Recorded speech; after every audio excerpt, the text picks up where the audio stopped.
السلام علیکم ورحمۃ اللہ وبرکاتہ۔ بسم اللہ الرحمن الرحیم۔ ہمارے پڑوس میں نمرہ کا گھر تھا۔ اس کے والد ایک آفس میں کلرک تھے اور سفید پوش لوگ تھے۔ گزر بسر مشکل سے ہوتی تھی، لیکن اپنی عزت کا بھرم رکھے ہوئے تھے۔ نمرہ سے میری دوستی تھی کیونکہ 8ویں جماعت تک ہم کلاس فیلو تھے۔ پھر غربت کی وجہ سے اس نے پڑھائی کو خیر آباد کہہ دیا۔ نمرہ کے اسکول چھوڑنے کی وجہ ایک اور بھی تھی۔ جن دنوں وہ 8ویں جماعت کے سالانہ پیپر دے رہی تھی، اس کی ماں کو ڈینگی بخار نے آ لیا۔ وہ بیچاری ہسپتال میں داخل ہوئیں، لیکن وفات ہو گئی کیونکہ ان کے ناک اور منہ سے خون جاری ہو گیا تھا۔ نمرہ نے ماں کی موت کا گہرا صدمہ لیا اور سالانہ پرچے ٹھیک طرح سے نہ دے سکی، اور اسی وجہ سے وہ فیل ہو گئی تھی۔ ماں گزر گئی تو اس کے والد نے دوبارہ اسکول نہ بھیجا۔ یوں وہ گھر بیٹھنے پر مجبور ہو گئی تھی۔ وہ کبھی کبھی ہمارے گھر آ جاتی، لیکن میں پڑھائی میں مصروف ہوتی، زیادہ توجہ نہ دے پاتی تو وہ بور ہو کر واپس چلی جاتی۔ انہی دنوں ہمارے محلے میں نئے کرایہ دار آ گئے۔ ان کا گھر نمرہ کے گھر کے عین سامنے تھا۔ وہ جلدی سے گلی پار کر کے ان کے گھر چلی جاتی تھی۔ جب لوگ نئے نئے آئے ہوں تو شروع میں آس پاس کے لوگ ذرا محتاط رہتے ہیں، جب تک نئے آنے والے کے بارے میں اندازہ نہ ہو جائے کہ یہ کیسے لوگ ہیں اور ان سے زیادہ تعلق نہیں رکھتے۔ امی ابو نے پڑوسیوں سے زیادہ تعلقات نہ بڑھائے۔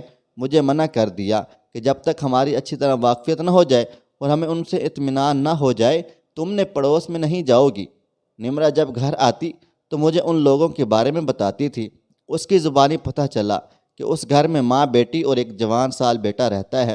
بیٹے کا نام ارمان تھا اور وہ بہت ہی خوبصورت تھا۔ اس کی عمر 25 سال ہوگی۔ اس سے چھوٹی بہن عذرا تھی جو نمرہ کی ہم عمر تھی۔ وہ 15-16 برس کی تھی۔ ان کی بوڑھی ماں بیوہ تھی جو بہت شفیق اور مہربان خاتون تھی، اور اس کا نام میمونہ تھا۔ نمرہ خالہ کی بے حد تعریف کیا کرتی تھی۔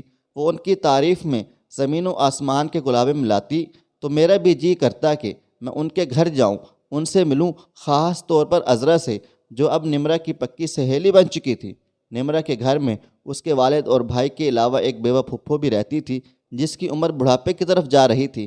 نمرہ کو وہ ادھر ادھر جانے سے منع کرتی تھیں، لیکن یہ لڑکی ماں کے مرنے کے بعد ایسی بے چین روح بن گئی تھی کہ اس کو گھر قرار ہی نہیں ملتا تھا۔ موقع ملتے ہی وہ گھر سے قدم باہر نکال لیتی تھی اور آس پڑوس میں تانک جھانک کر اس نے اپنا مشغلہ بنا لیا تھا۔ وہ اب ہمارے گھر بہت ہی کم آتی تھی، مگر عذرا کے گھر تو جیسے اس نے اپنا ٹھکانہ ہی بنا لیا تھا۔ وجہ یہ تھی میں میمونہ خالہ کو اس کی بن ماں کی بچی سمجھ کر اس پر بہت زیادہ توجہ دیتی تھی، بلکہ بہت پیار بھی کرتی تھی، کھانا وغیرہ بھی کھلا دیتی تھی۔ اب تو خاص طور پر نمرہ دوپہر کا کھانا ان کے گھر ہی کھانے لگی تھی۔ کہتی تھی خالہ میمونہ کے ہاتھ کا کھانا لاجواب ہوتا ہے، جبکہ ہماری پھپھو تو بہت ہی بد مزہ کھانا بناتی ہیں۔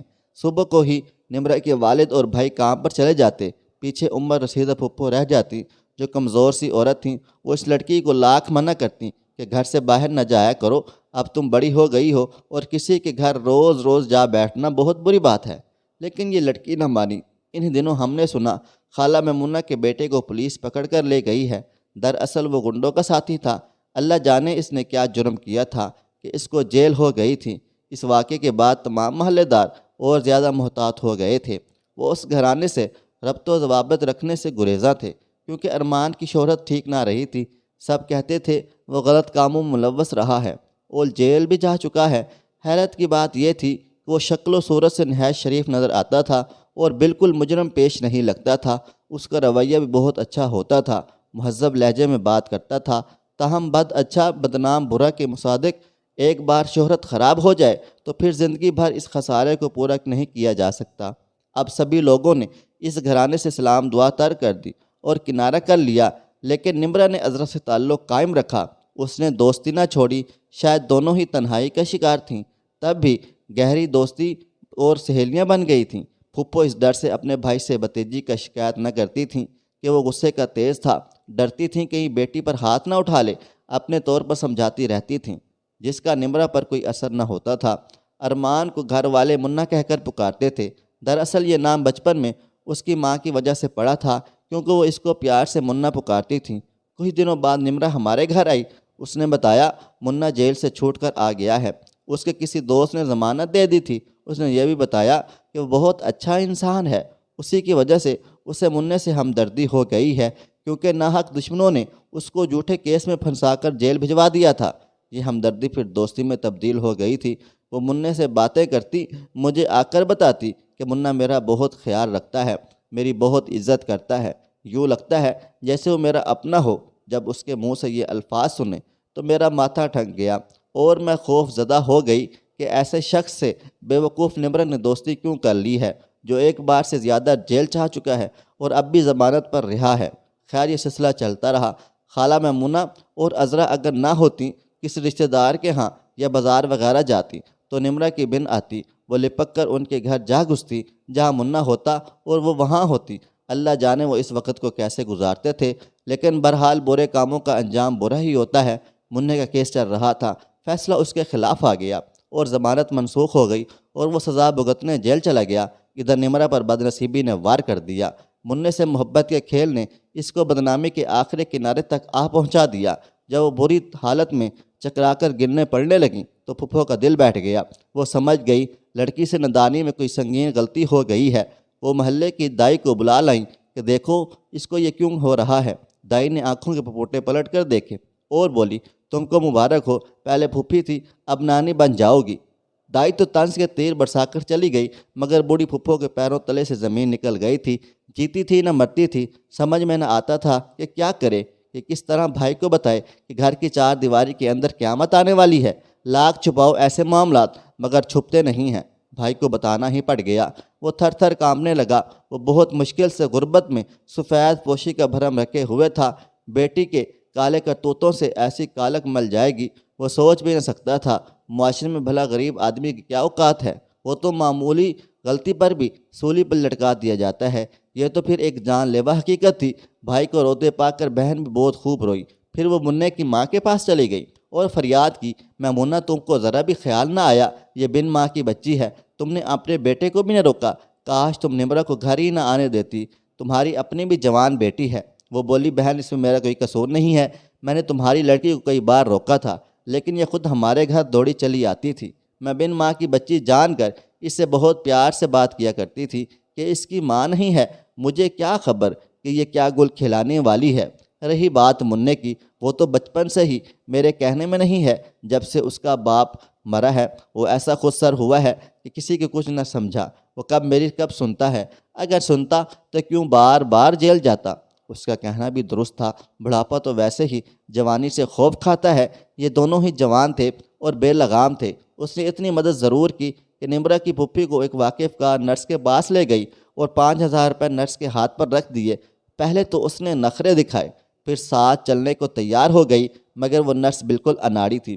اس نے گھر آ کر نمرہ کو انجیکشن وغیرہ لگائے تو لڑکی کی حالت غیر ہو گئی۔ لڑکی کو تڑپتا دیکھ کر نرس کے ہاتھ پاؤں پھول گئے تھے۔ اس نے کہا، میں جس کلینک میں کام کرتی ہوں لڑکی کو وہاں لے چلتے ہیں، اب کوئی ڈاکٹر اسے بچا سکتا ہے۔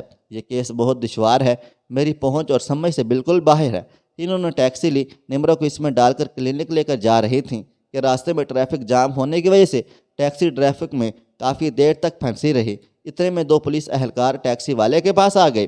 انہوں نے اس سے گاڑی کے کاغذات دیکھنے کو مانگ لیے۔ مطلوبہ کاغذات ڈرائیور کے پاس نہ تھے۔ تب انہوں نے حکم دیا، ٹیکسی کو ایک طرف روک لو۔ وقت ہاتھوں سے نکلا جا رہا تھا۔ آگے نرس بیٹھی ہوئی تھی، پچھلی سیٹ پر پھپھو تھیں، ان کی گود میں نمرہ لیٹی ہوئی تھی۔ عورتوں کے چہرے پر ہوائیاں اڑ رہی تھیں۔ پولیس والوں نے ان کے چہرے پر پریشانی بھانپ کر ان سے بھی سوال کرنا شروع کر دیے تھے۔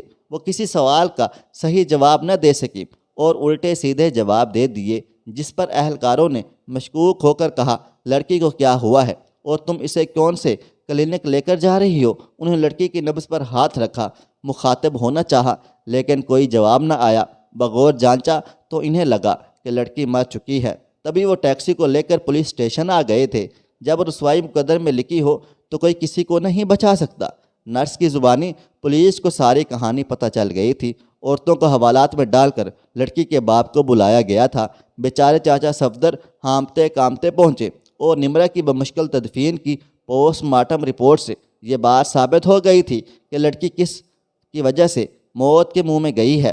اصل مجرم پہلے ہی جیل میں موجود تھا۔ نرس اور پھپھو کے ساتھ چاچا صفدر کو بھی جیل بھگتنی پڑ گئی تھی۔ حالانکہ ان بیچارے چاچا صفدر کو خبر بھی نہ تھی کہ بد نصیب نمرہ ان کی غیر موجودگی میں کہاں کہاں جاتی ہے۔ قصور پھپھو کا تھا یا خالہ ممونہ کا تھا، قصور منّے کا تھا یا خود نمرہ کا تھا؟ یہ سوال آج تک سوال ہی ہے، لیکن کسی کا تو قصور تھا، ان کا، جنہوں نے غفلت سے کام لیا، یا پھر نادان جوانی کو قصوروار ٹھہرایا جائے، جس کی وجہ سے نمرہ اپنے جذبات پر قابو نہ رکھ سکی اور موت کی وادی میں اتر گئی تھی۔ آج بھی معاشرے میں ایسے واقعات ہوتے رہتے ہیں، روزانہ اخبارات اور ٹی وی پر ایسی خبریں بھی گردش کرتی رہتی ہیں۔